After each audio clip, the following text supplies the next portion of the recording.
ഓം ശാന്തി. 26/11/2024. മധുരമായ കുട്ടികളെ, നിങ്ങൾ ത്രിമൂർത്തി പിതാവിന്റെ കുട്ടികളാണ്. നിങ്ങൾക്ക് സ്ഥാപന, വിനാശം, പാലന ഈ 3 കർത്തവ്യങ്ങളും ഓർമ്മയിലുണ്ടായിരിക്കണം. ചോദ്യം: ദേഹാഭിമാനത്തിന്റെ കടുത്ത അസുഖം പിടിപെടുന്നതിലൂടെ എന്തെല്ലാം നഷ്ടമുണ്ടാകുന്നു? ഉത്തരം: ദേഹാഭിമാനമുള്ളവർക്ക് ഉള്ളിൽ അസൂയ ഉണ്ടായിരിക്കും. അസൂയ ഉള്ളത് കാരണം പരസ്പരം ഉപ്പുവെള്ളം പോലെയാകും. സഹകരണം ഉണ്ടാകില്ല. സ്നേഹത്തോടെ സേവനം ചെയ്യുവാൻ കഴിയില്ല. ഉള്ളിന്റെയുള്ളിൽ എരിഞ്ഞുകൊണ്ടിരിക്കും. കൂസലില്ലാത്തവരായിരിക്കും. മായ അവരെ വളരെയധികം ചതിക്കും. പുരുഷാർത്ഥം ചെയ്തുകൊണ്ടിരിക്കെ തണുത്തു പോകും. അത് കാരണം പഠിപ്പു തന്നെ ഉപേക്ഷിക്കും. ദേഹാഭിമാനം കാരണം ഹൃദയം ശുദ്ധമായിരിക്കില്ല. ഹൃദയം ശുദ്ധമല്ലാത്തത് കാരണം ബാബയ്ക്ക് പ്രിയപ്പെട്ടവരാകാൻ സാധിക്കില്ല. മൂഡ് ഓഫ് ആകുന്നവരായിരിക്കും. അവരുടെ മുഖഭാവം തന്നെ പെട്ടെന്ന് മാറും. ഓം ശാന്തി. ബാബയെ മാത്രമേ ഓർമ്മിക്കുന്നുള്ളൂവോ അതോ മറ്റെന്തെങ്കിലും ഓർമ്മിക്കുന്നുണ്ടോ? കുട്ടികൾ സ്ഥാപന, പാലന, വിനാശം ഈ 3 കാര്യങ്ങളും ഓർമ്മിക്കണം. കാരണം 3ഉം ഒരുമിച്ചു നടക്കുകയാണ്. നിയമം പഠിക്കുന്ന ആളിനെ ഞാൻ പഠിച്ച് വക്കീലാകും, വക്കാലത്ത് നടത്തും എന്ന് അറിയാമല്ലോ. പഠിച്ചത് അഭ്യസിപ്പിക്കുകയും ചെയ്യുമല്ലോ. പഠിക്കുന്നവർക്ക് ലക്ഷ്യം മുൻപിൽ ഉണ്ടായിരിക്കും. നിങ്ങൾക്കറിയാം, നാം പുതിയ ലോകം സ്ഥാപിച്ചുകൊണ്ടിരിക്കുകയാണെന്ന്. പവിത്രമായ പുതിയ ലോകം സ്ഥാപിക്കുന്നതിന് യോഗബലം തീർച്ചയായും വേണം. പതിതമായ ആത്മാവ് പാവനമാകുന്നതിനു വേണ്ടി യോഗം ചെയ്യണം. നമ്മൾ പവിത്രമായ രാജ്യം ഭരിക്കും. ഇക്കാര്യം ബുദ്ധിയിലുണ്ടായിരിക്കണം. സർവ പരീക്ഷകളിലും വെച്ച് ഏറ്റവും ഉയർന്ന പരീക്ഷയും സർവ പഠിപ്പിലും വെച്ച് ഏറ്റവും ഉയർന്ന പഠിപ്പുമാണിത്. പല പ്രകാരത്തിലുള്ള പഠിപ്പുകളുണ്ട്. അതെല്ലാം മനുഷ്യരെ പഠിപ്പിക്കുന്നതാണ്. മാത്രമല്ല, അതെല്ലാം ഇവിടെ ജീവിക്കുന്നതിന് വേണ്ടിയുള്ളതാണ്. പഠിച്ചു കഴിഞ്ഞാൽ അതിന്റെ ഫലം ഇവിടെ തന്നെ ലഭിക്കും. ഈ പരിധിയില്ലാത്ത പഠിപ്പിന്റെ ഫലം നമുക്ക് കിട്ടുന്നത് പുതിയ ലോകത്തിലാണെന്ന് നിങ്ങൾക്കറിയാം. ആ പുതിയ ലോകം ഒരുപാട് ദൂരെയല്ല. ഇപ്പോൾ സംഗമയുഗമാണ്. പുതിയ ലോകത്തിൽ തന്നെ നമുക്ക് രാജ്യം ഭരിക്കണം. ഇവിടെ ഇരുന്നാലും ഇക്കാര്യം കൂടെ ഓർമ്മിക്കണം. ബാബയെ ഓർമ്മിക്കുമ്പോൾ തന്നെയാണ് ആത്മാവ് പവിത്രമാകുന്നത്. നമ്മൾ പവിത്രമാകുമ്പോൾ അപവിത്ര ലോകം നശിക്കും എന്ന കാര്യം കൂടി ഓർമ്മിക്കണം. എല്ലാവരും പവിത്രമാകില്ല. നിങ്ങൾ കുറച്ചു പേർക്കു മാത്രമേ ശക്തിയുള്ളൂ. നിങ്ങളും നമ്പർ വാർ ശക്തി അനുസരിച്ചാണ് സൂര്യവംശിയും ചന്ദ്രവംശിയുമാകുന്നതെന്ന്. ഓരോ കാര്യത്തിനും ശക്തി വേണം. ഈശ്വരീയ ശക്തിയെ തന്നെയാണ് യോഗബലത്തിന്റെ ശക്തി എന്ന് പറയുന്നത്. ബാക്കിയെല്ലാം ഭൗതിക ശക്തികളാണ്. ഇതാണ് ആത്മീയ ശക്തി. എല്ലാ കൽപ്പത്തിലും ബാബ പറയുന്നു, കുട്ടികളെ എന്നെ മാത്രം ഓർമ്മിക്കൂ. ഒരു ബാബയെ ഓർമ്മിക്കുമ്പോൾ തന്നെയാണ് ആത്മാവ് പവിത്രമാകുന്നത്. ഇതെല്ലാം ധാരണ ചെയ്യുവാനുള്ള നല്ല നല്ല കാര്യങ്ങളാണ്. നമ്മൾ 84 ജന്മങ്ങൾ എടുത്തുവെന്ന് നിശ്ചയമില്ലാത്തവർക്ക് ഇക്കാര്യങ്ങളൊന്നും ബുദ്ധിയിലിരിക്കില്ല. സതോ പ്രധാന ലോകത്തില് വന്നപ്പോൾ ഇപ്പോൾ തമോ പ്രധാനമായി മാറിയിരിക്കുകയാണ്. അവർ തന്നെയാണ് പെട്ടെന്ന് നിശ്ചയ ബുദ്ധിയുള്ളവരാകുന്നത്. ഒന്നും മനസ്സിലാകുന്നില്ല എങ്കിൽ ചോദിക്കണം. പൂർണമായും മനസ്സിലാക്കിയവരാണെങ്കിൽ ബാബയെയും ഓർമ്മിക്കും. മനസ്സിലാക്കിയില്ലെങ്കിൽ ഓർമ്മിക്കില്ല. ഇത് നേരായ കാര്യമാണ്. സതോ പ്രധാനമായിരുന്ന നമ്മൾ ആത്മാക്കൾ തമോ പ്രധാനമായി. നമ്മൾ 84 ജന്മങ്ങളെക്കുറിച്ച് എങ്ങനെ മനസ്സിലാക്കും? നമുക്ക് ബാബയിൽ നിന്നും കൽപ്പം മുൻപെന്ന പോലെ സമ്പത്ത് കിട്ടും. ഇക്കാര്യത്തിൽ സംശയമുള്ളവർക്ക് പഠിത്തത്തിൽ ശ്രദ്ധാലുവാകാൻ കഴിയില്ല. അവർക്ക് ഭാഗ്യമില്ല എന്ന് ബാബ മനസ്സിലാക്കും. കൽപ്പം മുൻപും മനസ്സിലാക്കിയിട്ടില്ല. അതുകൊണ്ട് ഇപ്പോഴും ഓർമ്മിക്കുന്നില്ല. ഈ പഠിപ്പ് ഭാവിയിലേക്ക് വേണ്ടിയാണ്. പഠിച്ചില്ലെങ്കിൽ കൽപ്പം മുൻപും പഠിക്കാതെ നിസ്സാരമായ മാർക്ക് വാങ്ങിയിട്ടുണ്ടാകുമെന്ന് മനസ്സിലാക്കും. സ്കൂളിൽ പഠിക്കുന്നവരിലും ചിലരൊക്കെ തോൽക്കാറുണ്ട്. പാസ്സാകുന്നതും നമ്പർ ക്രമമാണ്. ഈ പഠിപ്പിലും നമ്പർ ക്രമം തന്നെയാണ്. സമർത്ഥരായവർ നല്ലതുപോലെ പഠിക്കുകയും പഠിപ്പിക്കുകയും ചെയ്യും. ബാബ പറയുന്നു, ഞാൻ നിങ്ങൾ കുട്ടികളുടെ സേവകനാണ്. കുട്ടികളും പറയുന്നു, ഞങ്ങളും സേവകരാണ്. ഓരോ സഹോദരി സഹോദരന്മാരുടെയും മംഗളം ചെയ്യണം. ബാബ നമ്മുടെ മംഗളം ചെയ്യുന്നു. നമ്മൾ മറ്റുള്ളവരുടെയും മംഗളം ചെയ്യണം. ബാബയെ ഓർമ്മിച്ചാൽ സർവ്വ പാപങ്ങളും നശിക്കും എന്ന് മറ്റുള്ളവർക്ക് പറഞ്ഞു കൊടുക്കണം. എത്ര പേർക്ക് സന്ദേശം കൊടുക്കുന്നുവോ അവർ വലിയ സന്ദേശവാഹകരാകും. അങ്ങനെയുള്ളവരെയാണ് മഹാരഥികളെന്നും കുതിര സവാരക്കാരനായ പോരാളിയെന്നും പറയുന്നത്. കാലാൾ പടയാളികൾ പ്രജകളുടെ കൂട്ടത്തിൽ വരും. ഇവിടെയും ആരെല്ലാം സമ്പന്നരാകും എന്ന് കുട്ടികൾക്കറിയാം. ഈ ജ്ഞാനം ബുദ്ധിയിലുണ്ടായിരിക്കണം. നിങ്ങൾ കുട്ടികൾ സേവനം ചെയ്യുവാൻ നിമിത്തമായിരിക്കുകയാണ്. സേവനത്തിനു വേണ്ടി ജീവിതം നൽകിയിരിക്കുകയാണ്. അതുകൊണ്ട് അതുപോലെയുള്ള പദവിയും നേടും. അവർക്ക് ആരെക്കുറിച്ചും ചിന്തയുണ്ടായിരിക്കില്ല. മനുഷ്യന് സ്വന്തം കൈകാലുകളുണ്ടല്ലോ. ബന്ധിക്കപ്പെട്ടാൽ നടക്കാൻ കഴിയില്ലല്ലോ.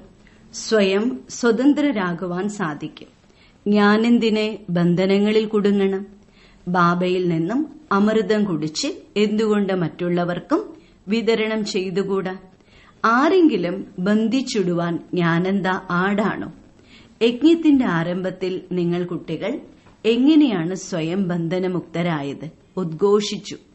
അയ്യോ അയ്യോ വിളികളെല്ലാം ഉണ്ടായിരുന്നു. നിങ്ങൾ പറയും, നമുക്കെന്താണ് ചിന്തിക്കാനുള്ളത്? നമുക്ക് സ്വർഗം സ്ഥാപിക്കണോ അതോ ഇത്തരം ജോലി ചെയ്തുകൊണ്ടിരിക്കണോ? ഈ ലഹരി കുറയും. ഈ ലഹരിയാണ് പ്രഭുവിന്റെ ലഹരി എന്ന് പറയുന്നത്. നമ്മൾ പ്രഭുവിൽ ലഹരിയുള്ളവരാണ്. പ്രഭുവിൽ നിന്നും നമുക്ക് എന്താണ് പ്രാപ്തമാകുന്നത് എന്നറിയാം. പ്രഭു നമ്മളെ പഠിപ്പിച്ചുകൊണ്ടിരിക്കുകയാണ്. പ്രഭുവിന് ഒരുപാട് പേരുകളുണ്ട്. അതിൽ ചിലതൊക്കെ വളരെ മധുരമായ പേരുകളാണ്.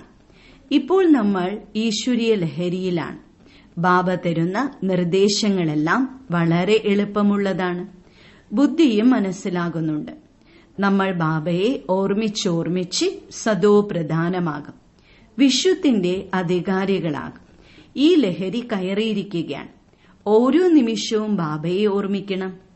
നിങ്ങൾ അടുത്തിരിക്കുകയല്ലേ?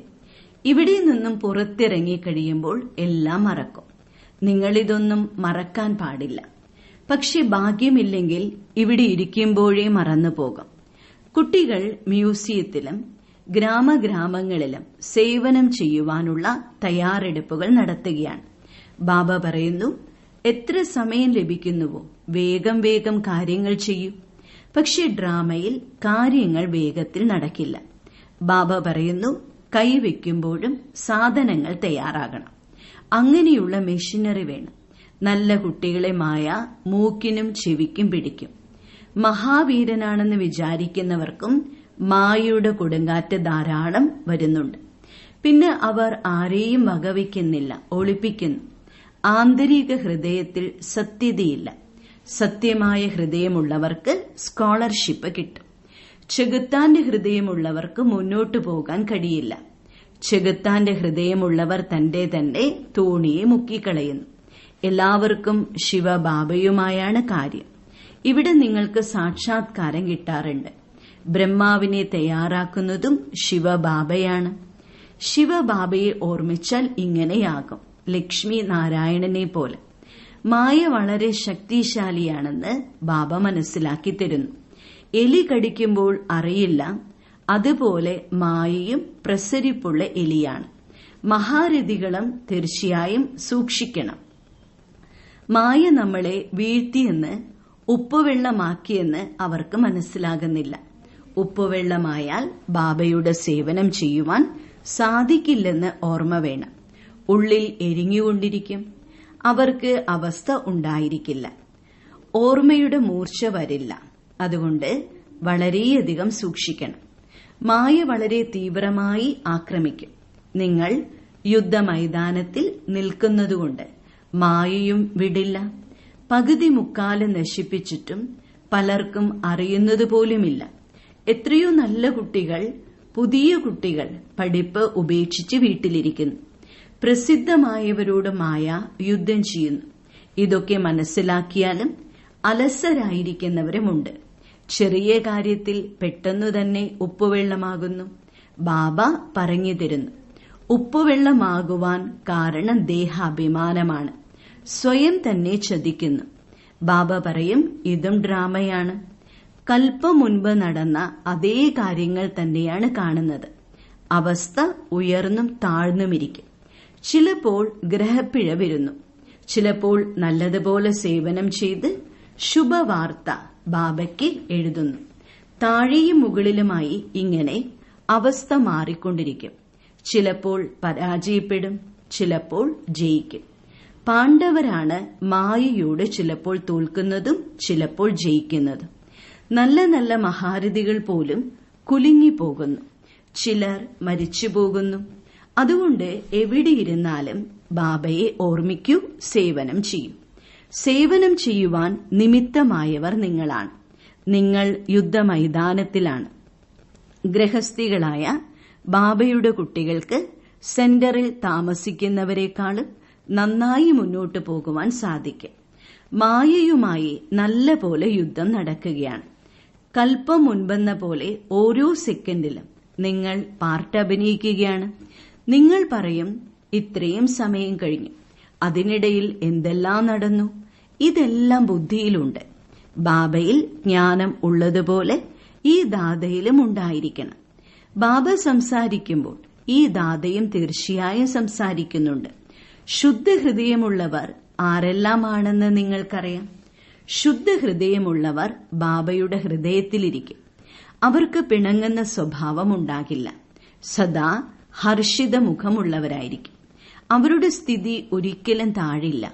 ഇവിടെ ചിലരുടെ അവസ്ഥ ചിലപ്പോൾ മാറാറുണ്ട്. അക്കാര്യത്തെക്കുറിച്ച് പറയുകയേ വേണ്ട.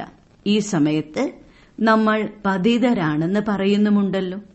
ഇപ്പോൾ പാവനമാക്കുന്നതിന് വേണ്ടി പതിത പാവനനെ വിളിക്കുന്നുമുണ്ട്. ബാബ പറയുന്നു, കുട്ടികളെ, എന്നെ ഓർമ്മിക്കുകയാണെങ്കിൽ നിങ്ങളുടെ വസ്ത്രം ശുദ്ധമാക്കും. എന്റെ ശ്രീമതം അനുസരിക്കൂ. ശ്രീമതം അനുസരിക്കാത്തവരുടെ വസ്ത്രം ശുദ്ധമാകില്ല. ആത്മാവ് ശുദ്ധമാകുന്നതേയില്ല. ബാബ രാത്രിയും പകലും ഈ കാര്യത്തിൽ ഊന്നൽ തരുന്നു. ഞാൻ ആത്മാവാണ് എന്ന് മനസ്സിലാക്കൂ. ദേഹാഭിമാനം വരുമ്പോഴാണ് നിങ്ങൾ ക്ഷീണിക്കുന്നത്. അവസ്ഥ ഉയരുന്നതിനനുസരിച്ച് സന്തുഷ്ടരാകും, ഹർഷിത മുഖമുള്ളവരാകും. ബാബയ്ക്കറിയാം, നല്ല നല്ല ഫസ്റ്റ് ക്ലാസ് കുട്ടികളാണ്. പക്ഷെ ആന്തരിക സ്ഥിതി നോക്കിയാൽ ഉരുകുകയാണ്. ദേഹാഭിമാനത്തിന്റെ അഗ്നി ഉരുക്കുകയാണ്. അസുഖം എങ്ങനെ വന്നുവെന്ന് പോലും മനസ്സിലാക്കുന്നില്ല. ബാബ പറയുന്നു, ദേഹാഭിമാനമാണ് ഈ അസുഖത്തിന് കാരണം. ദേഹി അഭിമാനിക്ക് ഒരിക്കലും അസുഖം വരില്ല. ഒരുപാട് പേർ ഉള്ളിൽ കത്തിക്കൊണ്ടിരിക്കുന്നുണ്ട്. ബാബ പറയുന്നു, കുട്ടികളെ, ദേഹി അഭിമാനിയായി ഭവിക്കൂ. ചോദിക്കുകയാണ്, ഈ രോഗം വന്നത് എന്തുകൊണ്ടാണ്? ബാബ പറയുന്നു, ഇത് ദേഹാഭിമാനത്തിന്റെ അസുഖം. ഇങ്ങനെയാണ്. ചോദിക്കുകയേ വേണ്ട. ചിലർക്ക് ഈ അസുഖം വന്നാൽ ഒട്ടിപ്പിടിച്ചതുപോലെയാണ്, വിട്ടുപോകുന്നതേയില്ല. ശ്രീമതം അനുസരിക്കാതെ ദേഹാഭിമാനിയായി നടന്നാൽ വളരെ വലിയ മുറിവാണുണ്ടാകുന്നത്. ബാബയുടെ അടുക്കൽ എല്ലാ വിവരങ്ങളും എത്താറുണ്ട്. എങ്ങനെ മായ മൂക്കിന് പിടിച്ചു തള്ളുന്നു, ബുദ്ധിയെ അടിച്ചു താഴ്ത്തുന്നു, സംശയബുദ്ധിയാകുന്നു. കല്ല് ബുദ്ധിയിൽ നിന്നും പവിഴ ബുദ്ധിയുള്ളവരാക്കൂ എന്ന് പറഞ്ഞ് ഭഗവാനെ വിളിച്ചിട്ട് ഭഗവാന് വിരുദ്ധമായി മാറുന്നു. അപ്പോൾ ഗതി എന്താകും? പൂർണമായും അധപതിച്ച് കല്ലുബുദ്ധികളാകും. Student life is the best life. വിദ്യാർത്ഥി ജീവിതമാണ് ഏറ്റവും ശ്രേഷ്ഠമായ ജീവിതം. അതുകൊണ്ടാണല്ലോ നിങ്ങൾക്ക് ഇവിടെ ഇരിക്കുമ്പോൾ വളരെയധികം സന്തോഷം വേണം. ഇതിനേക്കാൾ ഉയർന്ന പഠിപ്പ് വേറെ ഉണ്ടാകുമോ എന്ന് ബാബ ചോദിക്കുന്നു. ഏറ്റവും ശ്രേഷ്ഠമായ പഠിപ്പ് ഇതാണ്. 21 ജന്മത്തേക്ക് ഫലം തരുന്നു. ഈ പഠിപ്പിൽ അത്രയും ശ്രദ്ധിക്കണം. ചിലർ അല്പം പോലും ശ്രദ്ധിക്കുന്നില്ല. മായ മൂക്കും ചെവിയും ഒക്കെ മുറിച്ചു കളയുന്നു. ബാബ തന്നെ പറയുകയാണ്, അരക്കൽപ്പമായി രാജ്യം ഭരിക്കുന്നത് മായയായതിനാൽ വളരെ ശക്തമായി മായ പിടിക്കും. അക്കാര്യം പറയുകയേ വേണ്ട. അതുകൊണ്ട് വളരെയധികം ശ്രദ്ധിക്കണം. പരസ്പരം ശ്രദ്ധ ഉണർത്തണം. ശിവബാബയെ ഓർമ്മിക്കുന്നില്ലെങ്കിൽ മായ മൂക്കും ചെവിയും മുറിച്ചു കളയും. പിന്നെ ഒരു ഉപയോഗവുമില്ലാത്തവരാകും. നമ്മൾ ലക്ഷ്മി നാരായണന്റെ പദവി നേടുമെന്ന് വളരെ പേർ വിചാരിക്കുന്നുണ്ട്. അത് അസാധ്യമാണ്. ക്ഷീണിച്ചു തോറ്റുപോകുന്നു. മായയോട് പരാജയപ്പെട്ട് പൂർണമായും അഴുക്കുചാലിൽ വീഴുന്നു. ശ്രദ്ധിക്കൂ, നമ്മുടെ ബുദ്ധി ഇളകുന്നുണ്ടെങ്കിൽ മായ മൂക്കിന് പിടിച്ചുവെന്ന് മനസ്സിലാക്കണം. ഓർമ്മയുടെ യാത്രയിലാണ് ബലമുള്ളത്. വളരെ സന്തോഷവും ഉണ്ടാകും. സന്തോഷം പോലൊരു ഔഷധമില്ലെന്ന് പറയാറുണ്ട്. കടയിൽ ഉപഭോക്താക്കൾ വന്നുകൊണ്ടിരിക്കുമ്പോൾ, സമ്പാദിച്ചുകൊണ്ടിരിക്കുമ്പോൾ ക്ഷീണം തോന്നാറില്ല, വിശന്ന് മരിക്കാറില്ല, നല്ല സന്തോഷമായിരിക്കും. നിങ്ങൾക്കും അളവില്ലാത്ത ധനം കിട്ടുകയാണ്. നിങ്ങൾക്കും നല്ല സന്തോഷമുണ്ടാകണം. നമ്മുടെ പെരുമാറ്റം ദൈവീകമാണോ ആസുരീയമാണോ എന്ന് പരിശോധിക്കണം. സമയം കുറച്ചേയുള്ളൂ. അകാല മരണങ്ങളും മത്സരിച്ച് നടന്നുകൊണ്ടിരിക്കുകയാണ്. അപകട മരണങ്ങൾ എത്രയാണ് നടക്കുന്നത്? ബുദ്ധി തമോ പ്രധാനമായി മാറിക്കൊണ്ടിരിക്കുന്നു. ശക്തമായ പേമാരിയുമുണ്ടാകും. അതിനെല്ലാം പ്രകൃതിയുണ്ടാക്കുന്ന ദുരന്തങ്ങൾ എന്ന് പറയും എന്ന് മനസ്സിലാക്കുന്നുമുണ്ട്. മരണം തൊട്ടുമുന്നിലെ വന്നു കഴിഞ്ഞു. ആറ്റം ബോംബുകൾ ഉപയോഗിച്ചുള്ള യുദ്ധം തുടങ്ങും. ഇങ്ങനെയുള്ള ഭീകരമായ കർമ്മങ്ങൾ ചെയ്യുന്നു. പരസ്പരം രാജ്യങ്ങൾ ഉപദ്രവിക്കാൻ തുടങ്ങിയാൽ യുദ്ധവും ആരംഭിക്കും. ശരി, വളരെ കാലത്തെ വേർപാടിന് ശേഷം തിരിച്ചുകിട്ടിയ മധുരമധുരമായ കുട്ടികൾക്ക് മാതാവും പിതാവുമായ ബാബ്ദാദയുടെ സ്നേഹസ്മരണയും പുലർക്കാല വന്ദനവും. ആത്മീയ അച്ഛന്റെ ആത്മീയ കുട്ടികൾക്ക് നമസ്കാരം. ധാരണയ്ക്കുള്ള മുഖ്യസാരം: 1. പ്രഭുവിന്റെ ലഹരിയിൽ സ്വയം സ്വതന്ത്രമാക്കണം. ഒരു ബന്ധനത്തിലും കുടുങ്ങരുത്. മായയാകുന്ന എലിയെ വളരെയധികം സൂക്ഷിക്കണം. ശ്രദ്ധാലുക്കളായിരിക്കണം. മനസ്സിൽ ഒരു തരത്തിലുമുള്ള ചെകുത്താന്റെ ചിന്തകളും വരരുത്. ബാബ തരുന്ന അളവില്ലാത്ത ധനത്തിന്റെ സന്തോഷത്തിലിരിക്കണം. ഒരിക്കലും സംശയബുദ്ധിയുള്ളവരായി ക്ഷീണിക്കരുത്. വിദ്യാർത്ഥി ജീവിതമാണ് ഏറ്റവും ശ്രേഷ്ഠമായ ജീവിതം. അതുകൊണ്ട് പഠിപ്പിൽ പരിപൂർണ ശ്രദ്ധ കൊടുക്കണം. വരദാനം: സദാ ജാഗ്രതയുള്ളവരായി ഇരുന്നുകൊണ്ട് സർവരുടെയും ആശകളെ പൂർത്തീകരിക്കുന്ന മാസ്റ്റർ മുക്തി ജീവൻ മുക്തി ദാതാവായി ഭവിക്കട്ടെ. ഇപ്പോൾ സർവരുടെയും ആശകളെ പൂർത്തീകരിക്കണം എന്ന ശുഭസങ്കല്പം എല്ലാ കുട്ടികളിലും പ്രകടമാകണം. ജനന മരണങ്ങളിൽ നിന്നും മുക്തരാകണം എന്നാണ് എല്ലാവരുടെയും ആഗ്രഹം. അതിനാൽ താങ്കൾ അവർക്ക് ആ അനുഭവം ചെയ്യിക്കൂ. ഇതിനായി തന്റെ ശക്തിശാലിയും സദോ പ്രധാനവുമായ വൈബ്രേഷനിലൂടെ പ്രകൃതിയുടെയും മനുഷ്യ ആത്മാക്കളുടെയും മനോവൃത്തികളെ പരിവർത്തനപ്പെടുത്തും. മാസ്റ്റർ ദാതാവായി ഓരോ ആത്മാക്കളുടെയും ആഗ്രഹങ്ങളെ പൂർത്തീകരിച്ച് അവർക്ക് മുക്തിയുടെയും ജീവൻ മുക്തിയുടെയും ദാനം നൽകും. ഈ ഉത്തരവാദിത്വത്തിന്റെ ഓർമ്മ താങ്കളെ സദാ ജാഗ്രതയുള്ളവരാക്കി മാറ്റും.